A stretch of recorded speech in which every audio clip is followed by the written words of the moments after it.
We've got our good friend, Missouri Congressman Mark Alford, joining us on KCMO. And you hear him not just on this show, on the Ray Stevens Show, but you hear him on his own show, Mark Alford's America, which airs on Saturdays at 1 o'clock and then Sunday mornings at 8:30. Mark, good morning. How are you? Good morning, Pete. I'm great. Just got off the road back from Columbia. We're in the district all week long, meeting with constituents. Okay, so you're here till when? Next week sometime? Yeah, we go back Monday and hopefully get going once again on the budget. We have. I hate talking about this budget and the continuing resolution. I voted against it. We got to quit kicking this can down the road. Well, I'm chuckling. I'm smiling here because I saw on social media the other day you were blasting the fact that you guys, you don't really work. As a guy who was waking up at 3. I will correct you on that. Oh, I'm sorry. Gentle correction to okay, you, Pete. please. No, please. I work my butt off. In D.C., shall I say, right? But in D.C., yes, they keep sending us home, and I can't. If you look at my social media, I came up with a map. I said, I got with my staff, I said, because we passed another continuing resolution. I think it's the third one since I've been there. And I guarantee you there's going to come back in March when this thing expires. There will be another continuing resolution. But anyway, I said, count up the number of days that they have sent us home that we need to be in Washington working on the appropriation bills. We counted up 125 days. And that's not counting this week. We should be back. Look, I love being in the district, but we should be back in Washington doing our homework, the work for the American people to get these appropriation bills done. I keep asking questions up there. I asked it last spring. Why don't we have our own budget? They're complaining because the president was a month and a half late. I said, well, why don't we have our own budget? No one would answer me. We're about to leave for August to come back to the in-district work month, and I did 12 in-person town hall meetings in August. We had the state fair. I love being back in the district, but we should have been in D.C. And I kept asking our leadership, why aren't we going home? No one would give me an answer. It's the way it's done up in the swamp. I'm sick of it. So let's just get into this continuing resolution. This is all about this fight over the budget and what you guys are going to do. Now, I remember a time not too long ago when you guys, and not you, but the party elected to move to a different Speaker of the House because the other guy was doing continuing resolutions. And here we are with Mike Johnson out of Louisiana, who seems like a fine man, but nothing's changed because the numbers haven't changed. It's the same thing that they fired Kevin McCarthy for. The 8 Republicans that sided with the Democrats to fire Kevin McCarthy. He passed a continuing resolution, got Democrats on board to do it, got it passed, and they scuttled him. They called for a motion to vacate the chair, Matt Gaetz.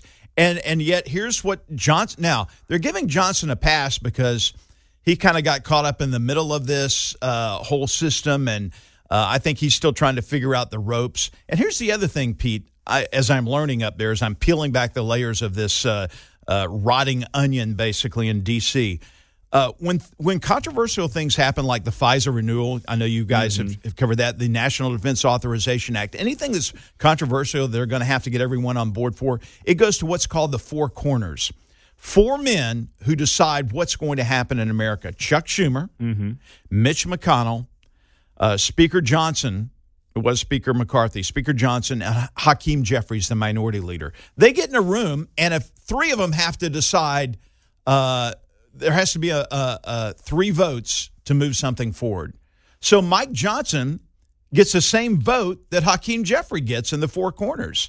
That's wrong. We're in the majority, and we don't act like it. Is that just kind of a gentleman's way of doing business, or is there some... I don't know. That's the way it's done. They keep saying, well, that's just the way we do it. And I'm like, this is stupid. What do you mean that's the way? I mean, that's what the House of Representatives is for, right? You guys kind of are the ones who lead the way on that. We're supposed to be. If the Speaker obviously has the majority, then do the damn job. And he is trying to stick to it and stay his ground. The problem is, I think Mitch McConnell, and I know a lot of people are dissatisfied with what he's doing, he tends to side with Chuck Schumer more than he sides with Republicans in the Senate conference. Wow. All right, Mark Alford's here in the studio. So this whole budget process, we're $35 trillion in debt. As I understand it, it's basically come down to you guys want some border policy in this, right? Yeah, we want to secure the border. We passed H.R. 2 in May. Yeah. 7.5 months ago. It's been sitting on Chuck Schumer's desk, and he hadn't done bupkis about it. So what do you do? Do you do the whole shutdown thing, or do you just kind of kick the can down the road? I mean, what's some the of play? us who went down with a speaker, there were 60 of us who went down 3 weeks ago, and we saw firsthand. I've been down there several times. It's a 12-hour drive from Kansas City, and all of us are impacted by illegal immigration. 8.5 million illegal aliens that we know about have come in since Biden came into office. Another 1.7 million gotaways. And I'm here to tell you there are some bad people in this country who want to do us harm, who have come through our southern border. Let's just leave it at that. Yeah. And so we passed H.R. 2, Secure Border Act, reinstitute the Remain in Mexico policy, get away with a parole system where it's catch and release, basically, and do some reform to the asylum process, give our Border Patrol agents a raise, because I think the vast majority are trying to do their job. Mayorkas won't let them. And then finish the wall that Trump started. Basically secure the border. The Senate is negotiating behind closed doors right now. Senator Langford out of Oklahoma and some others. They're going to come back with this package, but the word's gotten out. They want to allow 5,000 illegal aliens a day into our country. No, that is dead on arrival. So you're going to go from 12,000 to 5,000. If you can get down to 5,000, you're saying there's something that can be done to stop it. Why aren't you stopping it now? Why have we waited 3 years to do this? It is unbelievable. I'm sorry, I'm fired up. No, we love that here on KCMO. Mark's got his coffee, and he's just letting it rip. What number of coffee is that for you this morning? This is out of your Keurig. It's, I don't know what it is. I just found a bullet that didn't say decaf on it. All right, so by the way, I can tell you haven't lost that morning show energy yet, which I appreciate. Since you left it's hard TV. to get away from. I do miss. I miss my friends at Fox 4. I still watch them. Pat and Abby. Abby's back. They're doing a great job. Yeah, I did Carly. see that. Yeah. I think we're going to have a little reunion or something down on the plaza before long because I do miss them. I don't miss getting up at 3. You don't. I will tell you that. All right. Well, that's one good thing about being in Congress. You don't have to wake up at 3 a.m. So as you look at some of the things getting done, this process with the budget. You think the end game here is they're going to kick it down until basically March and do this again? Yeah. That's how this is going to play out. Here's why I think that, Pete. We were supposed to be off February 28th and 29th. We had a trip plan that Leslie and I were going to do, and now a new schedule came out from Scalise's office. The majority leader puts out the calendar, and now we're working February 28th and 29th. The deadline is March 1st. Why is that? Because they're going to have you back there. Because they know we're going to be back there the last minute, and nothing good passes on the last minute. That's what the Democrats do. They put forth this omnibus bill. That's what they did last go-around, this Inflation Reduction Act that had $1.7 trillion or whatever it was that we're now paying for in a lot of different ways that's wasted a lot of money. Mm-hmm. Mark Alford, Missouri's 4th Congressional District, in the studio with us on KCMO, the show Mark Alford's America, airing Saturdays at 1, Sundays at 8:30. On KCMO. So you were at Mar-a-Lago a couple of weeks ago. Yes. How was that? It was good. I went there to endorse President Trump. We had been there back in March. He had hosted a fundraiser for us, did a great speech, raved about Leslie and how beautiful she is and what a great support she is for me. And anyway, I wanted to go back and catch up with him. It's kind of funny when I tweet something or put something on Facebook he likes. He will he will have it printed out, sign something like "Great job, Mark," and then send it to me. So I get these things around the house that are laying around. My oldest son, is a little more progressive liberal, and it kind of triggers him to have these Trump things laying around the house. So I have to hide it when he comes over. But it's kind of funny. So I went to go see him, and we sat down for 10 or 15 minutes, and it was a great, he actually sat back in the chair there as we were talking, and we just had a great discussion. He is so much more different than what you see on TV. He is a fighter. He is a scrapper. The whole deal about punching down. Look at his speech after DeSantis dropped out. Look at the speech after Iowa, how gracious and magnanimous he was about his competitors. Yes. Had you ever heard that before? No, it was a different side That's the real of him. Donald Trump. But he is a fighter, and he is going to do the knockout punch, and that's why Nikki Haley needs to get out of this race. She is not going to win this. Look, she's the William Hung of this political theater right now. You remember William Hung from American Idol? Yeah. She banged. Yeah. He did. William Hung was delusional, thinking he was going to win this thing. Yes. He became a laughing stock. I don't want that for Nikki Haley. So let me ask you this. I totally agree with you. Things over. Trump wins by 12 last night. I mean, it's not even close. That Iowa speech was incredible. Yeah. Last night, why not just keep doing that and just ignore Nikki? She's irrelevant. Because she got out there and acted like she had won the thing. Which is what Bill Clinton did. But you bring more attention to it by talking about it, do you not? You blew her out by 12 in a moderate state. Well, look, I'm not his political director, thank God. Well, I don't think he has one. I think it's the guy in the mirror. But I do know that what he says resonates with the majority of the American people. It has since 2015 when he came down that escalator at Trump Tower with Melania.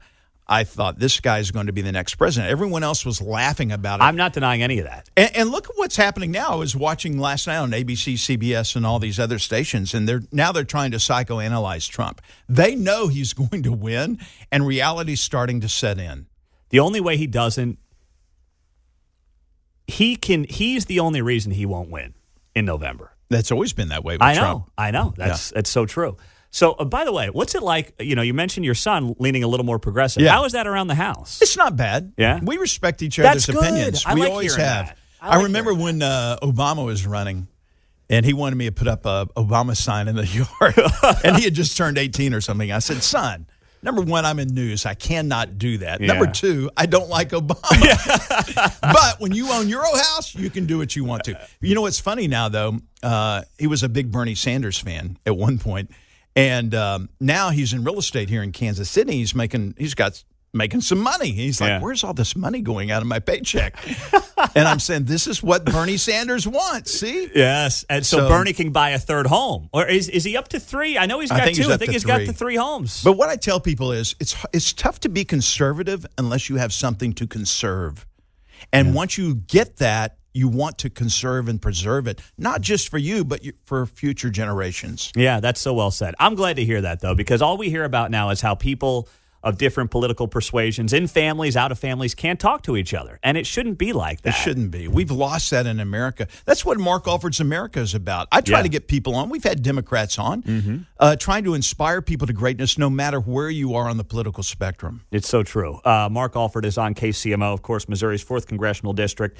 So we're looking at just what's to come here. You mentioned the border fights. You mentioned the budget policies. What else? As you look ahead, obviously, the election is going to consume a lot of our energy, but there's a lot of stuff happening that people probably, including myself, aren't paying attention to that we should be. Well, personally, this is in the weeds. I know people probably aren't paying a lot of attention to this, but the Farm Bill, we've got to get the Farm Bill done. I'm on the Ag Committee. We've extended this now until October. That happened through the continuing resolution, but it's an important bill. We're trying to help our farmers, our ranchers, our producers with the safety nets they need, those listening to us right now in this very market who need these crop insurance programs. We've got to make sure those are funded. We've got to make sure that we continue our conservation programs. There's no better steward with God's creation than our farmers, ranchers, and producers, because without clean air, clean water, and clean soil, they're not going to get the crops they need to make great gains. All right? And then there's the SNAP program, and I want to talk a little bit about Supplemental Nutritional Assistance Program. It makes up 81% now of the Farm Bill. It's a lot of money goes to food stamps. That's a big number.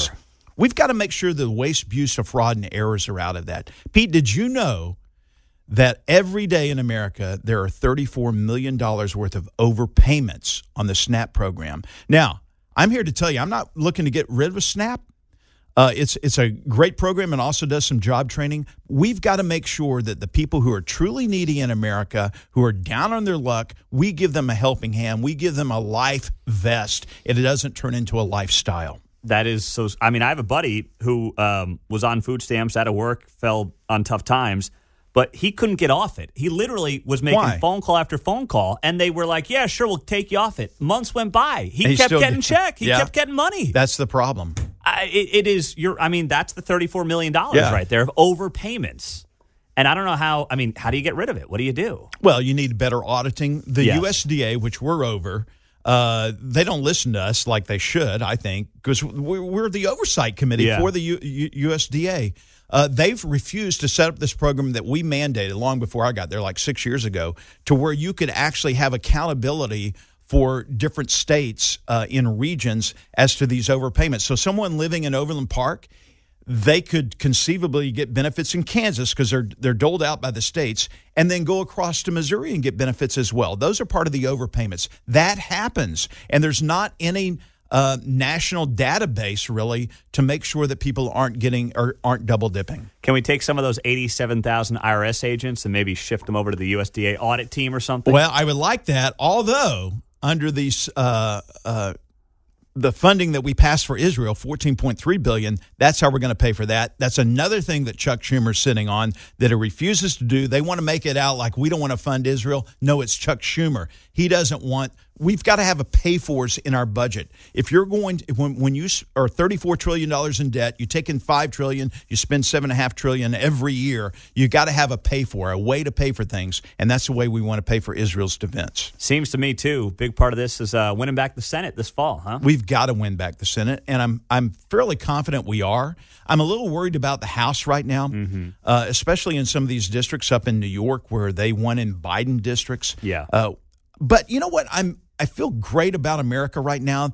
I think the consciousness of America is shifting. People's eyes are beginning to awaken. This whole border insecurity deal and how Mayorkas and Biden have lied about it, that's waking people up. You see it even with Democrats now. Strong mayors in New York, Chicago, the governor of Arizona saying, hey, this isn't right. Let's do something about it. He's Mark Alford. Mark Alford's America, airing Saturdays at 1, Sundays at 8:30. Local podcaster Alex Stone is going to be on this weekend, and we always love seeing you in the studio, Mark. Thanks for being here. Thank you. One quick little plug. This weekend show, Mark Alford's America, Alex Stone, a local podcaster. He's 20 years young, a great guy, and he's got a movement called Operation Z, trying to get the Generation Z involved in conservative movement in America. Love it. All right, Mark, we'll be listening on Saturday at 1 o'clock, Sundays at 8:30. And we got the news coming up in 2 minutes. Back with you right after that on 95.7 FM, KCMO.